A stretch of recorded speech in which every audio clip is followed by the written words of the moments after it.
In a new interview, J.D. Vance says the meeting at the White House between Zelenskyy, he and the president was largely ceremonial.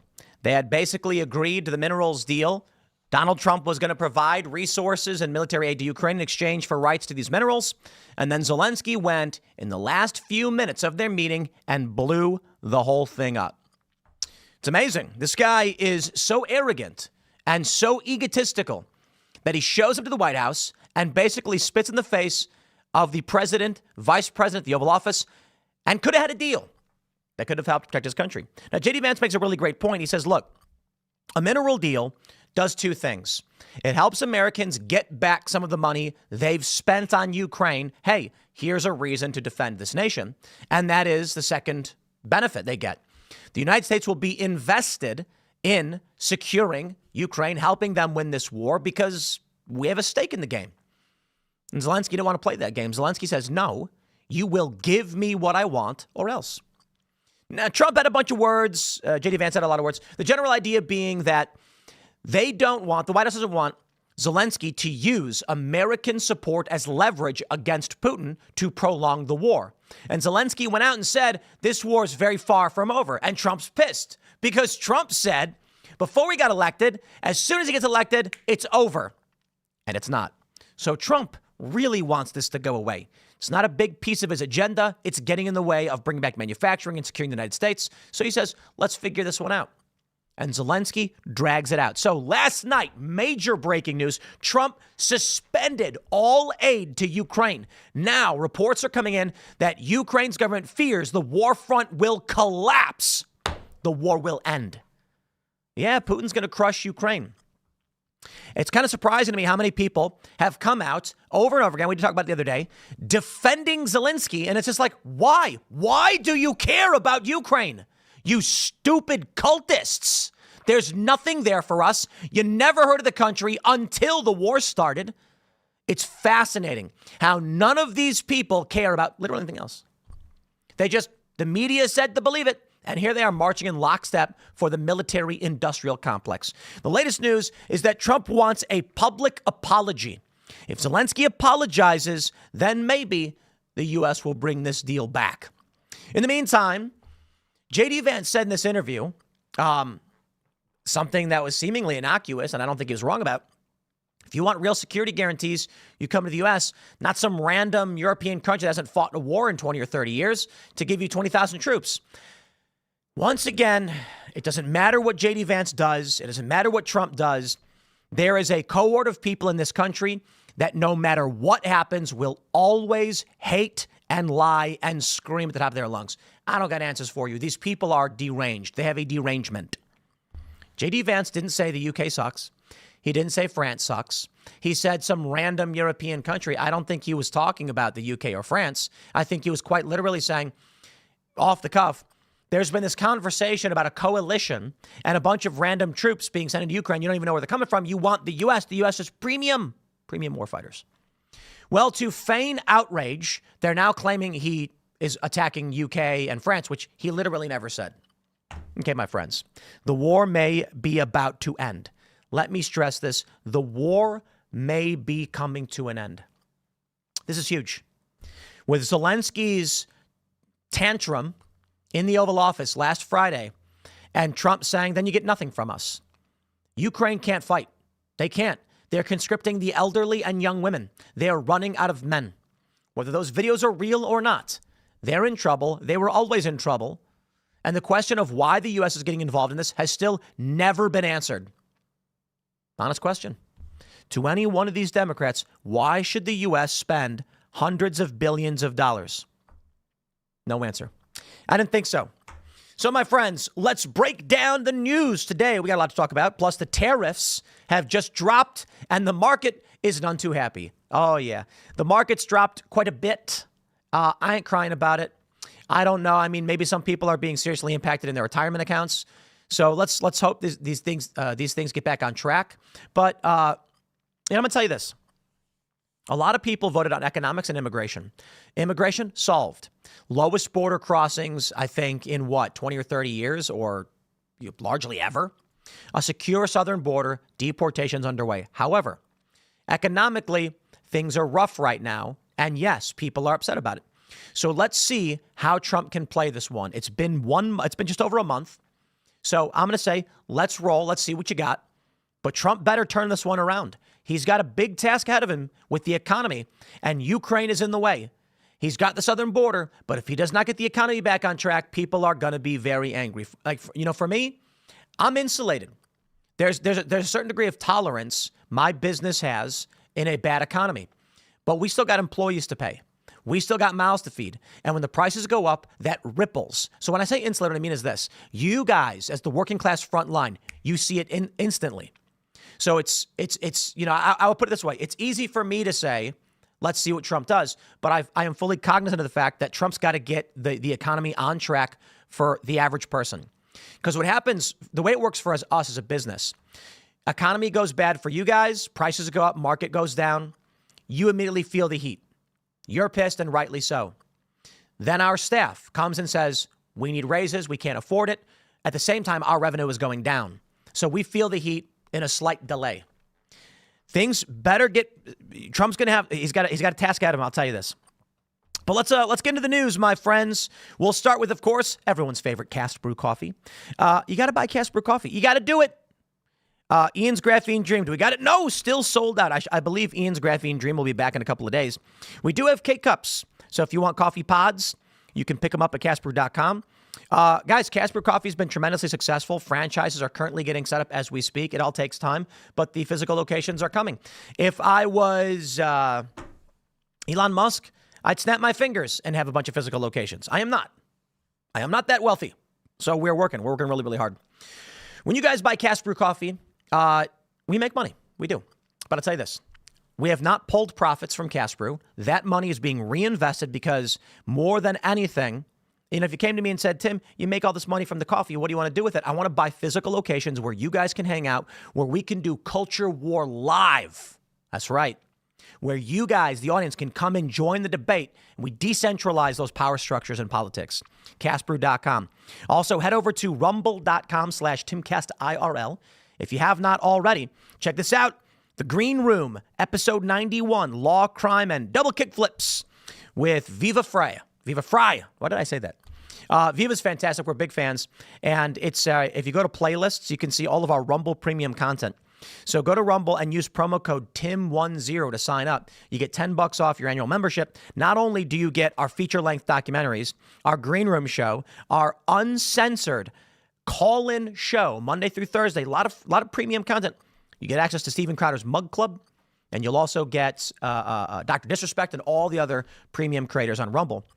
And of course, my friends, we've got over at timcast.com our Discord server. Sign up for the Discord server. Here's what I would say to all of you right now.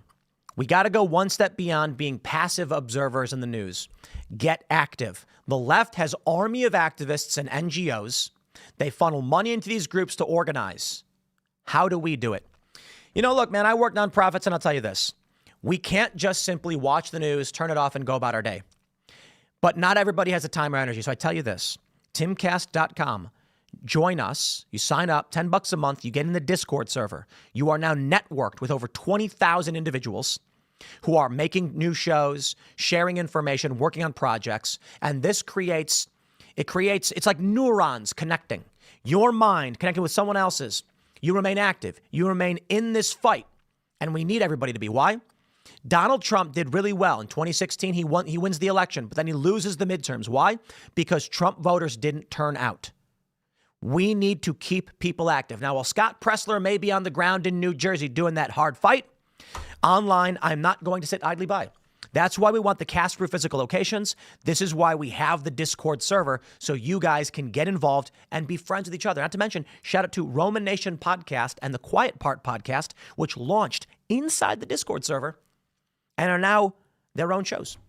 So you guys network, you can build new things, and you can do more. You can be more. Instead of just sitting there watching and wondering, how do I get involved? Just literally join the fray. Let's read the news, my friends. Smash that like button. Share the show right now. Here we go. Daily Mail reports Trump demands public apology from Zelenskyy to restore relations after Oval Office spat, as Starmer says no one wants to see public rows. But he does trust president wants lasting peace ahead of the crisis summit in London today. So I do have the video for you right away. And this is the initial video. This is incredible from J.D. Vance, basically breaking down. It was a done deal until Zelenskyy nuked everything. And let me stress this. Trump has frozen aid to Ukraine. This is massive. Let's play the video. But again, I don't think you just share the show if you could. And it really does help. Here's the clip.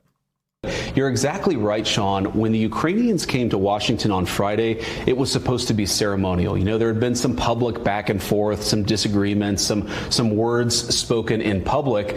And the president was like, let's have this moment. We give some credit to the brave Ukrainian fighters. And of course, it's a very brave army that they have there in Ukraine. Let's sign this minerals deal, which importantly does two things. It allows the American people to get some of their money back, but it also shows the Ukrainian people that America has a long-term investment in their sovereignty. You do those things, we'll sign this thing, we'll have a rah-rah moment, and then we'll get to the tough talk of negotiating peace.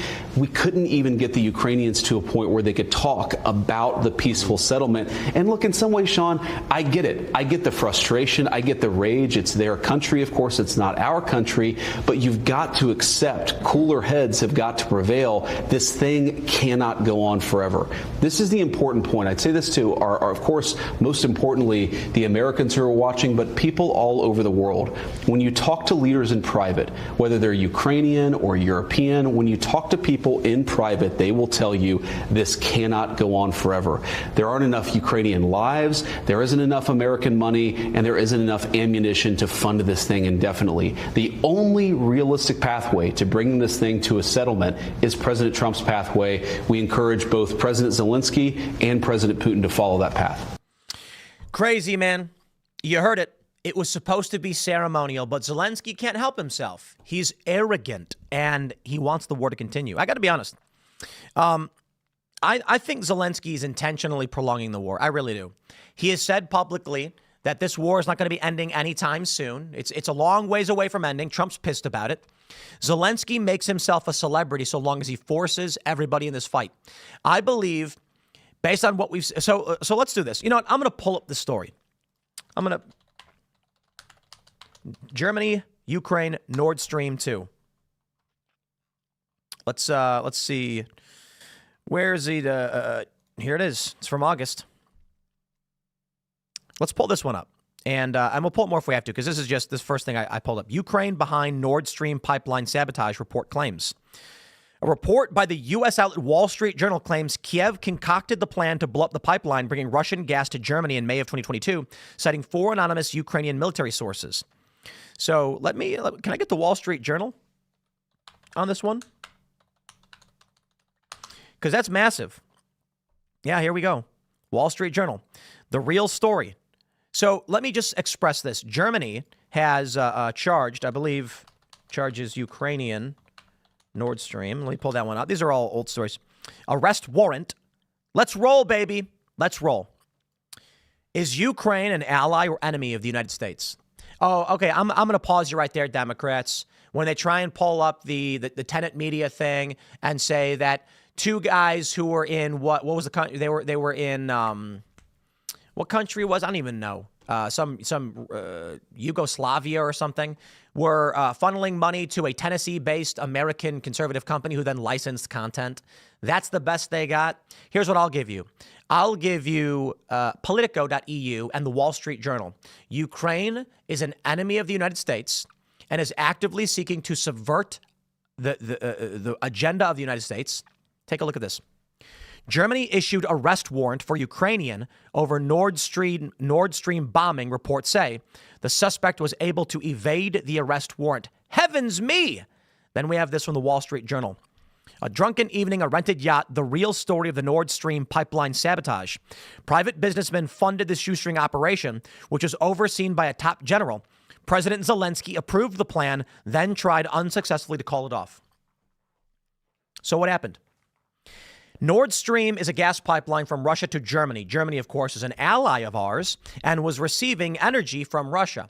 Now, the United States doesn't like that Germany is dependent on Russia for gas.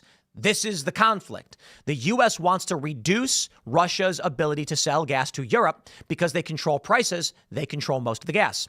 This is why the U.S. wanted to build the Qatar-Turkey pipeline, stretching up through Syria, Turkey into Europe to offset and reduce Russia's natural gas monopoly. Syria wouldn't allow it. Russia has a military base in Syria. Syria, Russia, and Iran said, we'll build our own pipeline and strengthen our monopoly. This is largely the cause of the war. Now, don't get me wrong. There's so much more beyond this. Why do we want cheaper gas in Europe? The issue stretches quite a bit. So what happens now is Germany is getting cheap gas. Ish, it's expensive, but like they're getting a large supply of gas from Russia. The U.S. is pissed. So according to the Wall Street Journal and an arrest warrant from Germany, our ally, it was a Ukrainian under the direction of the president of Ukraine, who bombed a gas pipeline supplying energy to our NATO allies. Ukraine is not an ally. If a nation that is not an ally bombs an energy pipeline to our ally, who is our friend here? Now, I'll tell you why I think they did it. And I believe the idea that Zelenskyy was trying to call it off, I think that's nonsense. This was initially the reports were that Russia bombed it. And everyone's like, Russia blew up their own pipeline where they sell. Yeah, they claimed they dropped a bomb in it so that it transported the bomb across and then blew up in the ocean.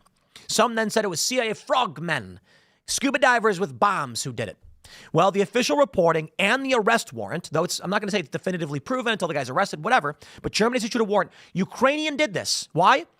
This potentially could have triggered Article 5. If it was Russia that bombed the gas supply into Germany, it could be perceived as an attack on a NATO ally and force the U.S. to go on the ground in Ukraine.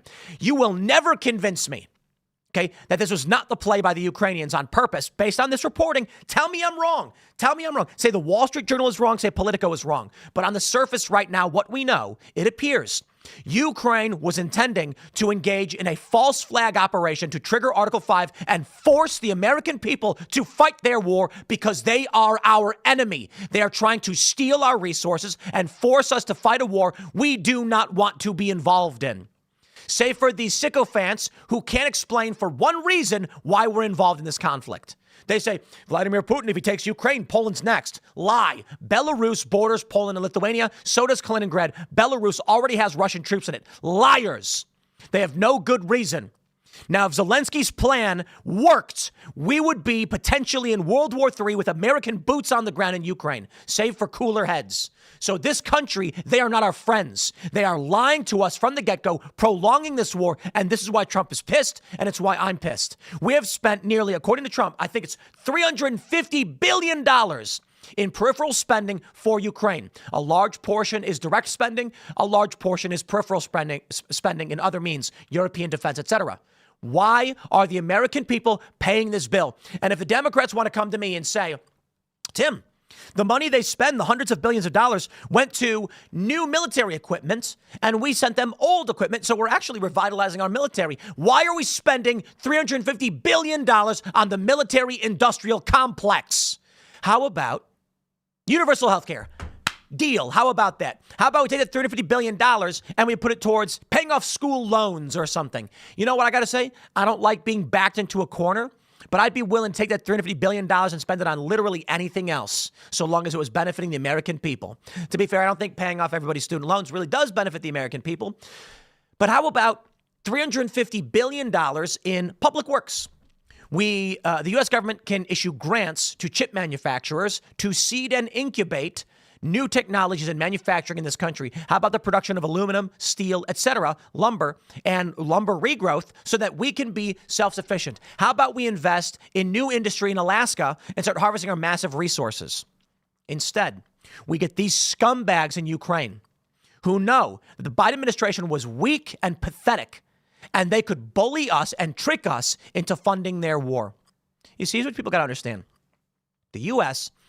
has a vested interest in Ukraine, cutting off Russia from the Black Sea, getting a gas pipeline through Ukraine. Ukraine is leveraging that against us like scumbags. It's not so much they need our help to fight the war. They do. But Zelenskyy knows that Ukraine's territory is strategically located, sending Russian gas through Gazprom into Europe, and the U.S. wants this pipeline through Syria that's going to go up into the country, potentially I don't think so, but through Turkey, they know they need to maintain this control. They need to maintain that leverage. They want to rope us into their conflict, lying, cheating, and stealing all the way. So we will carry on with the news, but I'm going to say it one more time for those in the back. Politico.eu. Germany issues arrest warrant for Ukrainian over Nord Stream bombing. Wall Street Journal. Private businessmen funded the shoestring operation, which was overseen by a top general, and Zelenskyy approved the plan. They go on to say that he unsuccessfully tried to call it off.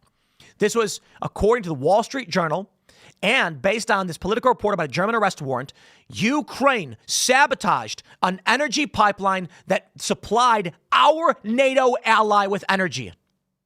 Why are we helping Ukraine?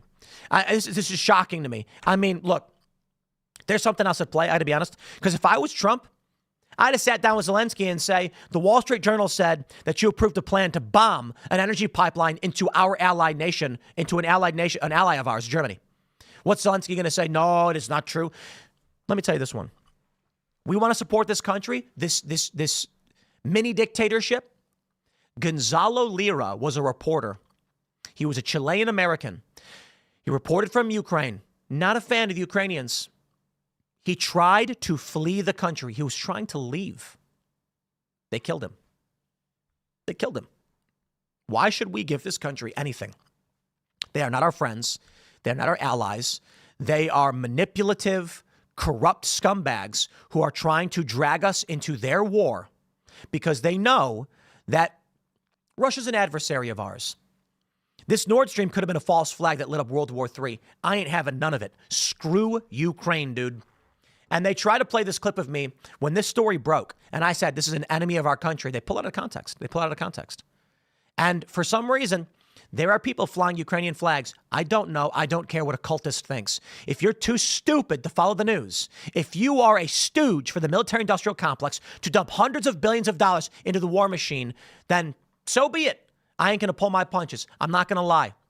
I'm not going to hold back because there are stupid people that want World War III. I ain't playing that game. Now Rubio's joined in. Rubio demands an apology from Zelenskyy for antagonizing Trump. I agree with this one. Defying international outcry, Marco Rubio blamed Ukrainian President Volodymyr Zelenskyy for the fracas that erupted in the Oval Office. Now I got a question. Now, with all due respect to Rubio, to Trump, to Vance, why is it that on my show, I can highlight these stories and I can tell you, hey, look, it's been reported Zelenskyy signed off on bombing an energy pipeline that supplied natural gas to Germany. Why can I report that? Why ain't Rubio saying it? Why ain't Trump saying it? Why ain't Vance saying it? There's a bigger game afoot, and I get it. Trump wants peace. And you've got these, let me pull this story from the Daily Beast. Fox News star breaks with Trump. Putin is the bad guy. You want to know why Donald Trump ain't coming out and saying miserable things about Vladimir Putin? He's trying to convince the guy to stop the war. Okay? If you're going to go do a negotiation with somebody, you don't insult them before you do it. So I get what Trump is doing. Now, I don't know why they're not bringing up the fact that Ukraine has been a major saboteur and is not our friend. But I get it. It's probably much the same reason. Trump wants the war over, so he ain't about to come out and just start spitting on everybody. Fine. Now, there have been a bunch of Democrats, and they're like, this is really funny to me. They said, Trump says the war is going to be over in 24 hours. Yeah, because he's going to give up. And I'm like, give up? I didn't realize we were fighting the war. Oh, that's right. I did. We all know it, but they're lying about it. And so here we are. Currently, you got calls for an apology, and I'd like to see it. Now, recently, we had this story. Let me see if I can. Oh, here we go. Zelenskyy dismisses Trump's demand for an apology. This is remarkable. He appeared on Fox News, and he said that he showed appreciation but denied the need to apologize to President Trump. Thank you, Washington Post. And now we have this. One of the big stories we got the other day was that the UK and France were committing to sending troops into Ukraine. Upon a peace deal being made, they would deploy peacekeepers to make sure the fighting didn't break out again. That's one heck of a way to tell Putin you ain't doing a deal. Let me put it this way. Putin is at war. He wants the land bridge into Crimea. He ain't giving up access to defend and maintain the Black Sea naval port in Sevastopol. So he says, I'm taking it. They're going to call for a peace with Putin. And they're telling him outright, Vladimir, we want peace. We're going to end this conflict. And then the moment you agree to that, we're going to deploy a whole bunch of troops into Ukraine, and you can't stop us. Why would Putin agree to that?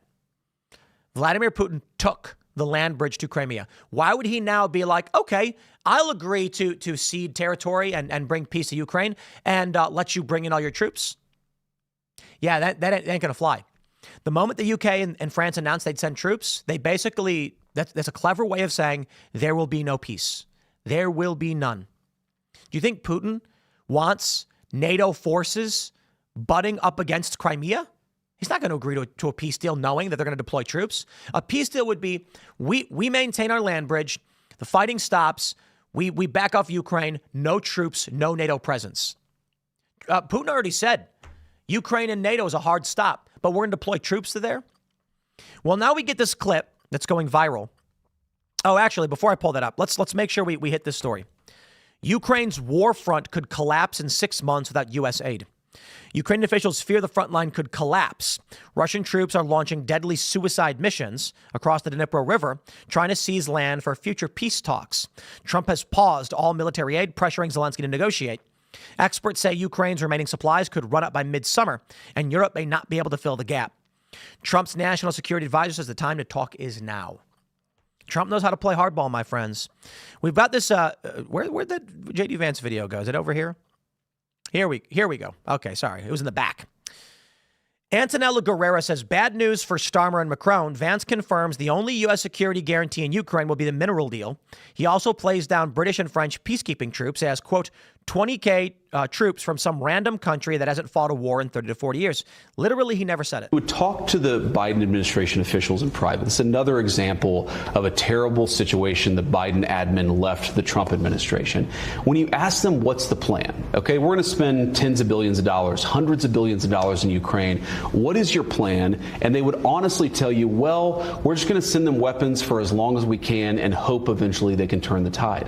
Hope is not a strategy. Throwing money and ammunition at a terrible conflict, that is not a strategy. The only guy in town with a strategy is the President of the United States, and everybody needs to follow his lead. What scares me is Zelenskyy, when he says it's going to go on for years, how many more lives are going to be lost? He's not going to have a country to save at the end of that. The minerals deal would have provided the monies to rebuild their country and a strong U.S. presence and maybe European troops as well. And this is an important part of it. The president knows that, look, if you want real security guarantees, if you want to actually ensure that Vladimir Putin does not invade Ukraine again, the very best security guarantee is to give Americans economic upside in the future of Ukraine. That is a way better security guarantee than 20,000 troops from some random country that hasn't fought a war in 30 or 40 years. The security guarantee and also the economic guarantee for Ukraine is to rebuild the country and ensure that America has a long-term interest. You're not going to do that if you come to the Oval Office, insult the president, and refuse to follow his plan for peace. And here's now, what did he say? Some random country with 20, 30 troops that haven't fought a war in 30 to 40 years. This guy, Antonella Guerrera, who is with Republica or whatever, it looks like he's a UK guy, added that context that J.D. Vance did not say. And of course, they were all extremely pissed. J.D. Vance responded saying, this is absurdly dishonest. I don't even mention the UK or France in the clip, both of whom had fought bravely alongside the U.S. over the last 20 years and beyond. Why would J.D. Vance be talking about the UK and France? He literally said some random country.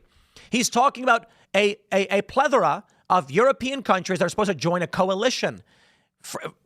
Who doesn't know that the UK and France is largely responsible for Libya, don't get me wrong. J.D. Vance says, but let's redirect. There are many countries who are volunteering privately or publicly support who have neither the battlefield experience nor the military equipment to do anything meaningful. So what countries are they referring to? I don't know. That's why he said some random country that hadn't fought a war. So I'd imagine there's a handful of random countries in Europe that hadn't fought any wars. He's also making a good point that should this peace deal actually come to fruition and UK and France said they want to commit troops, Are the troops going to first come from UK and France, or are they likely going to come from some poorer nation that is closer? Yeah, I don't buy it. But of course, this is the media narrative. UK MPs condemn deeply respectful J.D. Vance comments. Oh, heavens to Betsy. U.S. Vice President comments on proposed Anglo-French deployment to UK prompt outrage. You see how they lie? They are liars. And this is why I played the clip for you first, my friends. Because he did not say from France or Ukraine. He said from France or the UK, not Ukraine. He said some random country. He's speaking off the cuff. He's literally saying, take an agreement with the Americans because we're going to have investment. And I'll tell you this. I don't want to be involved in this war. We are. J.D. Vance makes a good point. Give the American people a reason to fight. Give us a mineral deal. Make us less dependent upon China for rare earth minerals, neodymium, for instance. And, maybe then Americans might be somewhat invested in the benefits to this conflict. Maybe we can see some massive economic gain. Right now, what is it? Now, I can tell you all about, Gazprom and gas pipelines and all this stuff, but they won't publicly say that. So this really just becomes a geopolitical conflict. Cutting Russia off from the Black Sea will destroy them. Here's one way to look at it. The U.S. wants the Qatar-Turkey pipeline. We want to send gas from this oil field in the Middle East, this gas deposit, up into Europe, and then we can force Gazprom to lower their prices. Here's another way to do it. You take out Russia's access to the Black Sea and cut them off from the Mediterranean, the Suez Canal, and the Indian Ocean, and Russia is going to have no choice but to sell for whatever they're offered because their economy will be in shambles. Let's read the news from The Guardian. Before we do, my friends, smash that like button. I can see all of you watching. Have you smashed the like button? And comment. Seriously, get involved, super chat, comment. I'm just trying to get people to be active, to activate, to be activists, and to care and to be involved is super important. Share the show right now if you really want to support the work they do. Take the URL, click the share button, post it wherever you can. That is the most powerful thing you can do. If everybody watching right now shared, we'd be the biggest show in the world instantly. Here we go. They say the shadow defense secretary and other MPs have reacted with fury after J.D. Vance appeared to describe the proposed Anglo-French peace deployment to Ukraine as 20,000 troops from random country that has not fought a war in 30 to 40 years. It comes after Downing Street said Keir Starmer had spoken to Trump on Monday night, part of a continued UK effort to try and patch up a faltering peace plan for Ukraine. Now, what's funny to me is all they're really doing is saying J.D. Vance bad. I got to tell you, my friends, how does it make sense that Trump is meeting with Keir Starmer, negotiating a plan that they are going to be a part of, and then this peace deal with that, like the deal we're working on, the mineral deal, UK's involvement with the United States, and they're saying J.D. Vance is disparaging that very same deal? They are lying. That is not at all what is being said. So yes, J.D. Vance, it is absurdly dishonest. But I cannot leave out perhaps my favorite response, and this is from Canadian crackpot and amoral lunatic Chrystia Freeland, losing her effing mind. I'd like to play for you this one. Wait till you hear this. The U.S. is turning predator. And so what Canada needs to do is work closely with our democratic allies, our military allies. I've been foreign minister. I know how to do that. That's why I would start with our Nordic partners, specifically Denmark, which is also being threatened, and our European NATO allies. I would be sure that France and Britain were there, who possess nuclear weapons. And I would be working urgently with those partners to build a closer security relationship that guarantees our security in a time when the United States can be a threat. She was going to say it can be a threat. And we have the full quote right here. So let me just point this out. As she's like a Canadian MP, I think, parliamentary House of Commons or something. So she's been getting roasted quite a bit. But let me just say, a Canadian politician has said the U.S. is turning predator and the U.S. may be a threat. So they need to align themselves with France and Britain, who have nuclear weapons. Yo, she's talking about setting up a nuclear alliance against America. Oh, Canada, what are you doing, man? Bro, Canada, come on. Well, the Five Eyes Spy Club is going to break up. That's exciting news for me. You guys know what that is? So you got Canada, the UK, the United States, Australia, and New Zealand. That's the Five Eyes Spy Club. Let me tell you what this is all about. You may be saying to yourself, you know, I live here in these United States and my privacy is secure because I got that there Fourth Amendment that says I am protected from unreasonable search and seizures by the U.S. government. I'll tell you what. Okay, so the U.S. government sits there and goes, dang, because of the Constitution, we can't spy on Americans.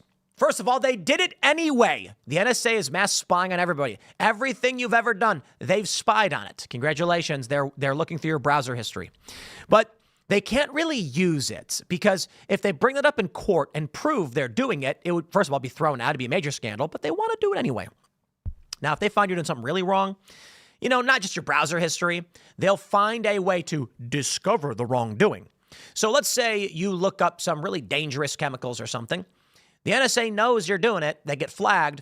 They're going to then accidentally discover that you were doing something. They're going to find an informant or justify some way outside of the actual way they found out so they can stop you. Yeah. Now, let's say they want to go after you for political reasons. Well, how do you do it? That gosh darn Constitution sure does get in the way. The United States will allow the other 4 members of the Five Eyes Spy Club to spy on your data. That's right. So the UK, Canada, Australia or New Zealand would be intercepting American telecommunications because it's perfectly legal for a foreign country to be spying on you. I mean, perfectly legal. It's outside of our jurisdiction. Then the UK can provide the information intelligence gathered to the Americans and clean it. So that pesky Fourth Amendment ain't going to get in the way when a foreign intelligence agency says, we have legitimately collected this data by our own means and we provide it to you. The U.S. then says, our intelligence partners provided us with evidence that this individual had been doing certain negative things, certain bad things, and that launders the spying to bypass our constitutional rights. It does seem like with what she's saying, the sentiment among Canadians and other NATO allies that Five Eyes Spy Club is in trouble and Trump may no longer play ball. We will see. Now, I'm not entirely convinced Donald Trump is some comic book villain, or I should say this, I am not convinced in the slightest that Trump is some comic book villain who's going to burn this country down. What I mean to say is I'm not entirely convinced that Trump is going to operate perfectly without any kind of problems. So to clarify, Trump is not some fascistic comic book villain. He's doing a pretty good job. He's got his mindset and he's bringing about tremendous changes. He has exceeded my expectations, but I do not believe that we will be without some turmoil and some failures and some problems. Trump is not perfect. Not everything is 5D chess. The economy ain't doing too well right now. People are looking at higher prices. The market took hit off these tariffs and people are upset about it. Me? Easy for me to say weather the storm. That's what I was talking about at the opening of the story. Easy for me to say we're going to weather the storm, guys. It's not going to be so easy for the American people.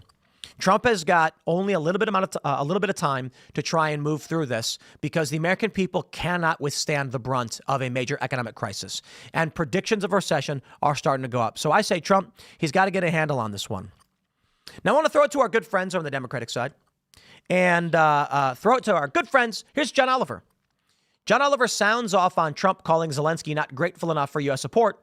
He's a president in the middle of a war, not a toddler opening a present from Mima.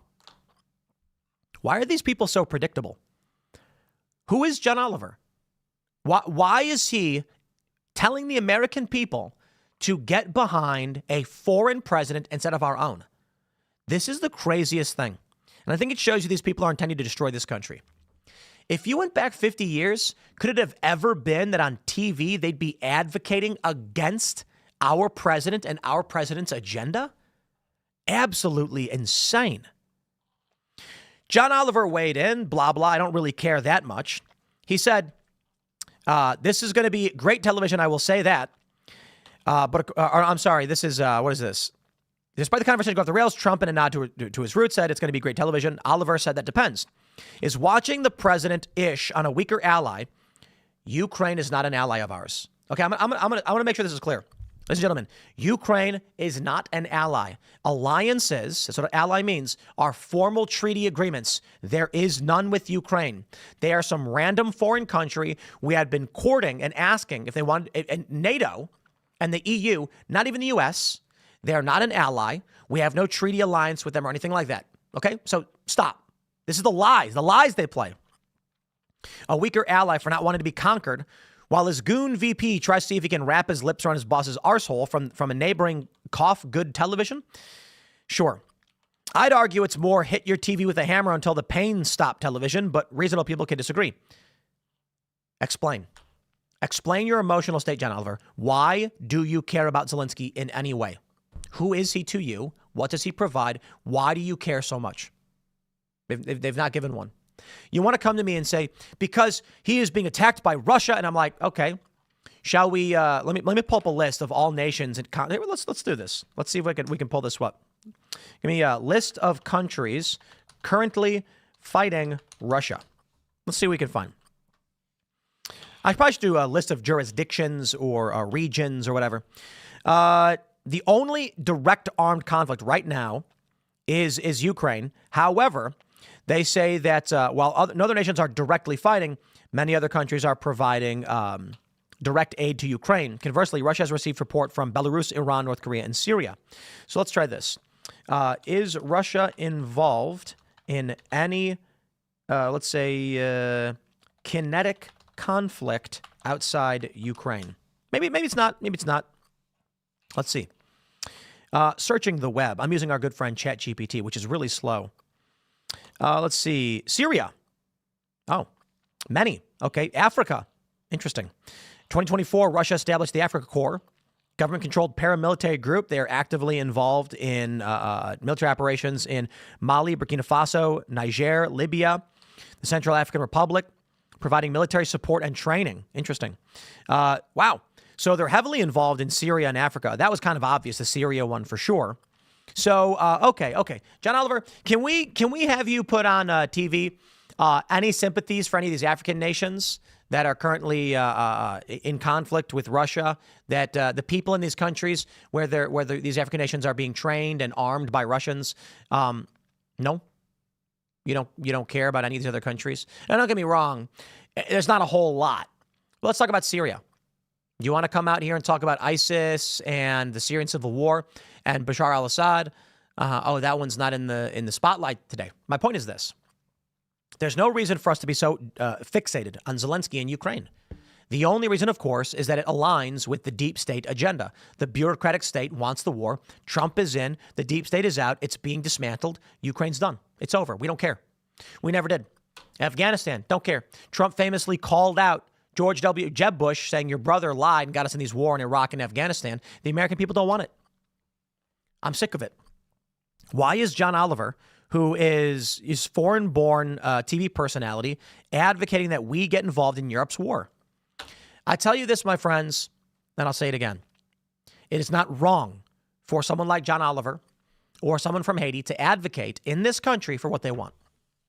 Let me clarify that for you. If the story, the analogy that I give, or the story, whatever you want to call it, a guy has a farm, big open empty space in the middle of nowhere. And he and a couple of the people from the surrounding county say, let's build a baseball field. So they all pitch in and they do. 20 years later, or let's say 10 years later, this guy has a family, has a young son, and he brings the kid to the baseball field where they watch baseball games and they play baseball together. That kid grows up some 20 years later, more houses, more people, the population's expanded. He has a kid. He and his neighbors bring that kid to the baseball field and they play baseball every day. 20 years later, it's become a bustling little suburban, community. There's now thousands of people who live here, and this beautiful baseball field, which has been there now for 50, 60 years, and that third generation kid brings his son. But he shows up and he says, man, baseball field's falling apart. The fencing is all getting torn down. This place is old. The sign's been ripped off. We should revitalize this. We all play baseball here. So he goes to the city hall meeting and he says, I propose that we allocate X amount of dollars to revitalize the old community baseball field. My grandfather, at this point, my great-grandfather, he built it for my grandpa, who played there with my dad, who played there with me, and I want it for my son. And I think we should all agree, because we've had great events there, we should allocate these funds. Everybody from the community cheers and waves their hands in the air and says, praise be, let's fix up the baseball field. And then the city council meeting says, all right, let's put it to a referendum.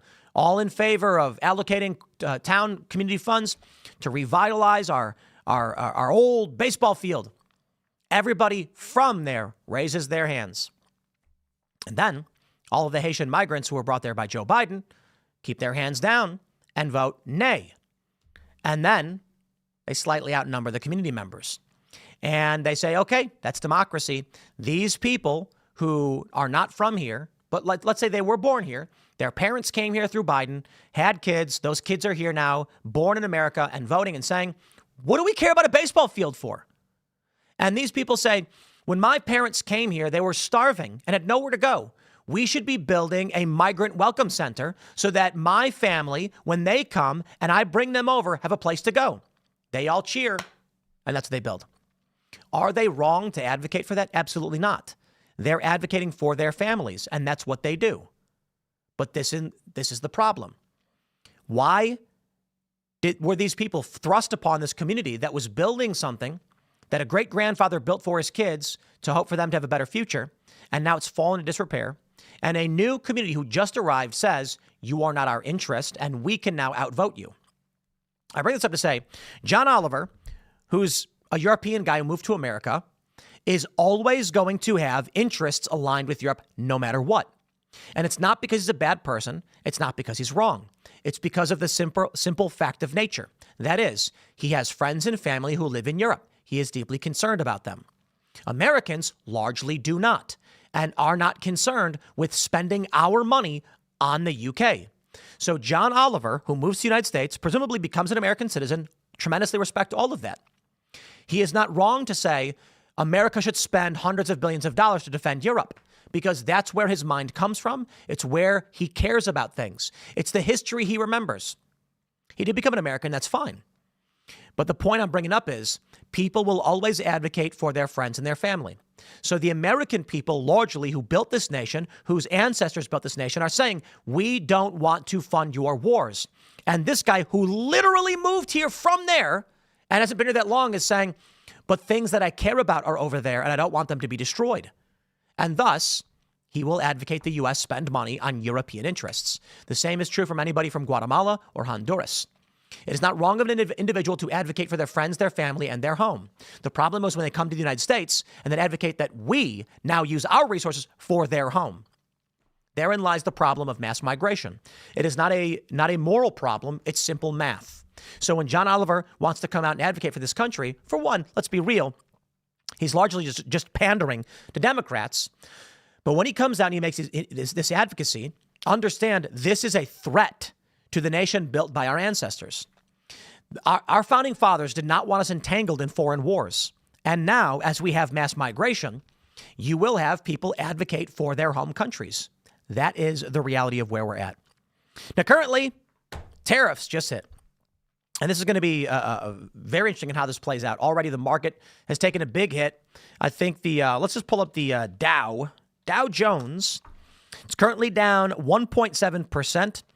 As of today, and we can pull up the NASDAQ. Let's see what NASDAQ's at, 1.45. It's not the apocalypse, but the market has been taking quite a bit of a hit over the past month or so since the tariff play has come into effect. So the tariffs are now in play. We have been, the United States, hit with reciprocal tariffs. Rand Paul, I'm a big fan. Let's pull up, I want to pull up Rand Paul's tweet and show you what he's bringing up in this one. Let me see if I can grab this here. Rand Paul, where's he at? Let's grab that. No, what is this? Let's see what we got here. Rand Paul, I got his tweets right here. U.S. tariffs inevitably bring Canadian, Mexican, and Chinese tariffs, which means higher prices for lumber, steel, aluminum, and more expensive homes and cars. Retaliatory tariffs lead to lowered U.S. farm exports, lowered bourbon exports, and less international spending. Tariffs are taxes, and if you tax trade, you'll get less trade and less prosperity. I disagree. With all due respect, I'm a big fan of Rand Paul. Let me tell you, my friends, tariffs right now are a necessity. We are not producing our own lumber, steel, and aluminum at large enough numbers to maintain our own economy and our own country, thus making us dependent on Canada, Mexico, and China, which we should not be. So I have an idea. How about Instead of spending $350 billion on Ukraine, we invest in incubating and seeding lumber. You're exactly right, Sean. When the Ukrainians came to Washington. That is inappropriate, X, that you auto-played that. You should not do that. I'm going to mute you. That was inappropriate. Anyway, I digress. Where was I? How about this? Tariffs can raise prices only if you don't produce these things. So if we're importing lumber, steel, lumber? Are you kidding? From Canada? Yeah, that's ridiculous. Canadian rock maple. Guys, we can plant our own trees. Start planting trees now. Forest regrowth for forest harvest. It can be done. Lots of space. It's work, but we should do it. If Trump puts a tariff on Canada and they say, okay, now your lumber is going to be 25% more expensive because it comes from Canada.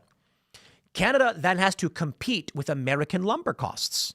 And if American lumber is cheaper, Canada's going to have to eat it. And if they can't, they're going to stop selling. And if the demand keeps going up, then American companies will fill that gap. The price may go up, but this will expand the U.S. economic activity, create new jobs. I largely think tariffs are a good thing.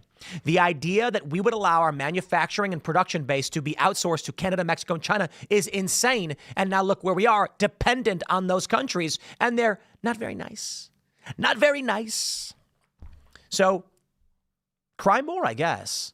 Now, don't get me wrong, my friends. It's easy for me to say. I get that. And that's why I brought up what I did. I am not ignorant of the fact that the average working person is going to be negatively hit by effects on the market. That's why I say Trump has to get this one under control quickly. Not an easy fight. Immigration he solved. That was a big issue. But will he be able to solve for the economy? I don't know. He's got to end the Ukraine war and stop that hemorrhaging of cash. Doge is doing a great job getting the spending down. That's going to do tremendous. Energy is how we get costs down. So Trump wants to bring the prices down. There's two things. And the Democrats and the liberals, man, they're just lying, okay? Because Trump said this before the election. Either we get the prices down or we increase buying power so we're under-levered. Under-leveraged? He said under-levered. What that means is if everybody is making more money, but the price of goods is staying about the same, then technically prices are going down. They're not really going down, but buying power is increasing for the American people. So it's a comparable effect. This is what many Democrats don't seem to understand when it comes to the minimum wage. They don't understand that the number for your money is not what's relevant. It is the buying power of your dollar. How much can you get for $1 is the question that needs to be asked. And right now, the problem is inflation outpacing wages. What we need is for wages to outpace inflation. That's one of the proposed solutions Trump had. So when they come out and they say, Trump's done nothing for the economy, that's a lie. Trump is doing tremendous things in an attempt to control inflation and get interest rates down and try and improve the economy. Whether or not he's successful is another story. If you want to come to me and say, Trump has made an effort, but it's not working, I say, fair point. Fair point. The economy's not doing so well. I agree. It's only been a month. I know people are hurting. Let's try and figure this one out. Instead, Democrats are coming out and saying Trump isn't even trying. That's a lie. Doge is a massive effort in this regard. We're going to grab some super chats and Rumble rants. So smash that like button, my friends. Share the show with everyone you know. Comment, of course. One of the most powerful things you can do is comment. And let's see what y'all have to say. This is an important one here. Riding with Ryan says, our son is only 1 month old in the hospital with the flu, not asking for money, but asking for a prayer. Due to financial issues, I unfortunately have to be on the road working. Please pray for our son, Tristan. I am very sorry to hear that. I hope your son is okay. This is the thing right now for me as a new dad with a very, very young newborn. One of the biggest concerns we have is, we're keeping the baby away from everybody and limiting contact because there's the flu going around and other illnesses, and newborn baby can't get sick. So we're taking this very, very seriously. But, there's only so much you can do. There's only so much you can do. But I wish you the best, my friend. I'm hopes and prayers for your son, Tristan, man. That's horrible. I hope everything's okay. Porkchopolis says, I just put butter on a Pop-Tart. It's so freaking good. I put butter on a strawberry Pop-Tart, but I just realized that the brown sugar cinnamon with butter is probably going to be the best. I have stopped eating Pop-Tarts, okay? As a gag, we bought a bunch of Pop-Tarts. We're going to film a video. Yo, I bought an ice cream maker. I got this thing. It's called like the Ninja Swirl. Yo, Instagram advertisements, and I will buy it. I got an advertisement on Instagram for exoskeleton legs. It's a belt that straps around your legs and to your thighs, and it increases your quad strength by 40%. I'm like, let's go. I'm going to lift heavy things. And then they have dude, this is so cool. Exosuits are coming, baby. They have a back brace suit for people who work in warehouses, and it increases your back strength by like 40%. It takes the load off of your spine. Crazy stuff they got. And what we need now is a calf ankle strength booster. I know you can do it. I'm probably going to destroy it. I got an ad on Instagram, and it was like Exo Legs. I forgot what it's called. Hyper Flex or something. I don't know. But it's going to be epic. And there's a video of a guy like running and jumping. So we're gonna try that one out. But anyway, I got this ice cream maker. You freeze any liquid, like anything. So we're gonna freeze cherry juice, and then you turn on sorbet, and it shaves it and mashes it until it turns into like sorbet, and then you pull a lever and it just comes out. So excited. What am I talking about? I don't know. Having fun. Somebody told me ads don't work, and I'm like, bro, ads work. Okay. I bought an ice cream maker. So excited. But yeah, we're gonna make Pop-Tart ice cream sandwiches. But I swear I'm done. Pop-Tarts are not good for you. Sorry, Pop-Tarts. You got the best thing ever, but can't eat them. Spicy Llama says, Tim, have a wonderful day. Just ate some Waffle House. So yummy. Oh, I love Waffle House, dude. Waffle House is like the best, worst thing ever. It's just, they have real eggs. So when they make the eggs, it's good. But the cheese and the meat's like, but it's still really good. Now, McDonald's is awful. I won't eat that. But Taco Bell is also great. Okay. I'm gonna make a list. Everybody agrees. Okay. It's like, of the fast food restaurants, there's the places that you dare not venture to, which is like Long John Silver's. A&W is fine. And we got an A&W Long John's combo. A&W and Dairy Queen are okay. But who dare eats Long John Silver's? Sorry, Long John Silver's. I don't know what's going on. Fast food fish don't sound too good, except for the filet of fish, which is delicious. But I'd put McDonald's way at the bottom. Burger King's barely above. Wendy's a little up there. Taco Bell, probably not that great, but it's so good. It just tastes great. I love Taco Bell. What are their fast food restaurants? Chick-fil-A is like number one, basically. In terms of I think Five Guys. Five Guys is a little bit more expensive than just regular fast food, but it is fast food. But they use peanut oil. They do have pretty good ingredients. To be fair, if we're talking about just like chain restaurants, Papa John's legit has the best ingredients. Not an exaggeration. I looked into it. You look at like pizza, they put Splenda, fake sugar sweeteners in their crusts. Papa John's, the ingredients are like flour and yeast. Impressive. Good stuff. Let's see what we got over on those Rumble rants. All right. K. Daniels Music says, everyone needs to call, email, or tag on X or IG the White House. Rick Scott and DeSantis. Piker needs to be charged. Don't let that loser get away with calling for the death of a senator. I mean, this is crazy stuff. Hassan Piker, it's a big story, got suspended from Twitch because I'm not going to repeat what he said, but he did commit a crime, I believe, in calling for people to go and take the life of Rick Scott. He basically said, if you care about X, you would do Y. Or you will do, I think he said you will do Y. And I think if he said would, he might have skirted this, but he said you will.